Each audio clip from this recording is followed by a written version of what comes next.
ఏపీలోని ప్రస్తుత రాజకీయాలపై మనతో మాట్లాడడానికి 30 ఇయర్స్ ఇండస్ట్రీ పృథ్వీ గారు ఉన్నారు. హాయ్ పృథ్వీ గారు. నమస్తే నమస్తే. ఏంటి సార్ ఈ మధ్య మళ్ళీ తెగ ఫేమస్ అయిపోతున్నారు?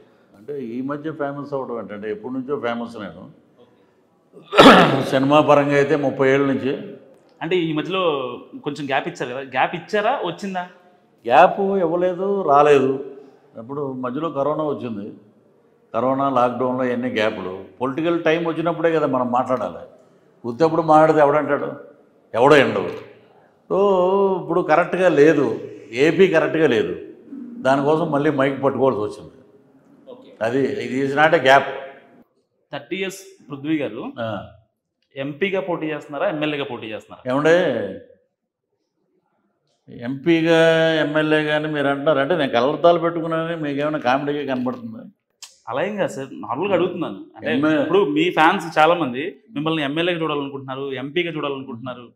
సరే ఏదైనా ఏ పదవైనా సరే మిమ్మల్ని ఒక బర్నింగ్, ఇంకా అంటే ఇప్పుడు మీరు బర్నింగే ఇంకా ఇంకా ఇదిలో చూడాలనుకుంటున్నారు మిమ్మల్ని. దానికి మీరు ఒక ఎంపీ కానీ ఒక ఎమ్మెల్యే కానీ అయితే ఇంకొంచెం బెటర్ అనే వాదన మీ అభిమానుల్లో ఉంది. దానికి ఏం చెప్తారు? అలా అంటారా? ఇప్పుడు ఎమ్మెల్యేగా ఎంపీగా కండక్ట్ చేయాలని రాజకీయాల్లో ఉన్న 10 ఏళ్ళ నుంచి ఉన్న ప్రతి ఒక్కడికి ఉంటుంది. బట్ నేను అలాగా పదవి కోసం నేను ఎప్పుడు ఎదురు చూడండి. అది కూడా నేను అడిగింది కాదు, వాళ్ళందరూ వాళ్ళు ఇచ్చి వాళ్ళందరూ వాళ్ళు బయటికి పంపించారు. ఏంటి సార్ అసలు అక్కడ ఏం జరిగింది? పాత జరిగింది చాలాసార్లు మాట్లాడాము. అది ఇప్పుడు ఎదవుల రాజ్యం వెళ్తున్నప్పుడు మనం మాట్లాడలేము.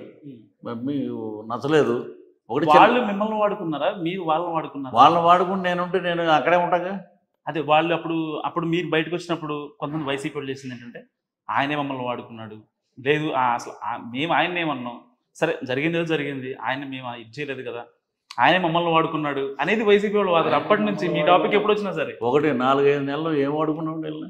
ఏమైనా కోట్లు ఇచ్చారా? లేకపోతే మా ఆఖరికి జోగి రమేష్ అని మాట్లాడతాడు చూసారా, అవాకులు చవాకులు బూతులు యూనివర్సిటీ PhD అతని ప్రచారం కూడా మా డబ్బులే.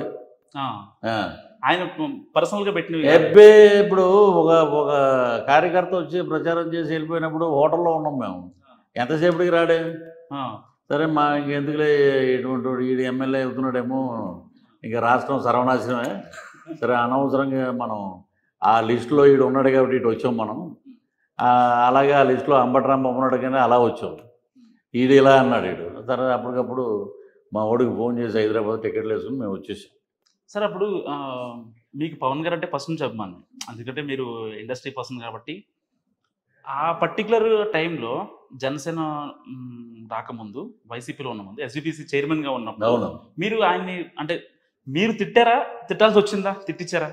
అంటే చాలామందికి అర్థం కాదు ఏంటంటే, మీరు వైసీపీలో ఉన్నప్పుడు పవన్ కళ్యాణ్ తిట్టారు. పవన్ కళ్యాణ్ ఎప్పుడు నేను తిట్టలేదండి. ప్రజెంట్ ఉన్న అమర్నాథ్ కానివ్వండి, మాట్లాడాల వాళ్ళు పవన్ గారిని తిడతారు. ఎందుకంటే ఆయన తిడితే ఒక ఫేమస్ తో లేకపోతే ఇంకేమో, ఎందుకు అసలు అంటే ఆయన పవన్ కళ్యాణ్ తిట్టవలసిన అవసరం నాకు లేదండి. పవన్ కళ్యాణ్ స్థాయి కూడా కాదు. ఒక చిన్న యాక్టరు, ఒక చిన్న పొలిటీషియన్, అంతకన్నా అభిమానిగా మీరు అభిమాని. మెగా ఫ్యామిలీ అంటే ప్రాణం. పవన్ కళ్యాణ్ ఎందుకు తిడతాను నేను అంటే, ఇప్పుడు కొంతమంది వైసీపీలో ఉంటే జనసేన వాళ్ళు అప్పుడు మాట్లాడారు. ఇలాగ ప్రచారం చేసినప్పుడు పార్టీ సిద్ధాంతాల గురించి మాట్లాడతాం కానీ వ్యక్తిగతంగా విమర్శల జోలికి నేను అసలు వెళ్ళను. బూతుల యూనివర్సిటీలో నేను PhD తీసుకోలేదు. వీడిని ఇలా మాట్లాడు, వాడిని ఇలా మాట్లాడే బూతులు అయితే నేను మాట్లాడను. మరి ఎందుకు సార్ రోజా గారు పెద్దగా అసలు అంటే బూతులు అయితే మీ చిన్న క్లాస్ అందరు కూడా వద్దాం. ఇప్పుడు బూతులు అయితే నేను మాట్లాడనండి. మామూలుగా నేను ప్రచారం చేస్తాను, వ్యంగ్యంగా మాట్లాడతాం, వ్యంగ్యాస్త్రాలు, సినిమా డైలాగులు, ప్రజలకు ఏం చేస్తారు అన్నీ గుడ్డిగా నమ్మాం. రాజశేఖర రెడ్డి గారు ఇది ముందుకు తీసుకెళ్ళిపోతాడు, సూపర్ ఇతను అది ఇదని తర్వాత చూపించాడు. ముందుకు తీసుకెళ్ళాడు, రాష్ట్రాన్ని 20 ఏళ్ళు వెనక లాగేసాడు. ఇక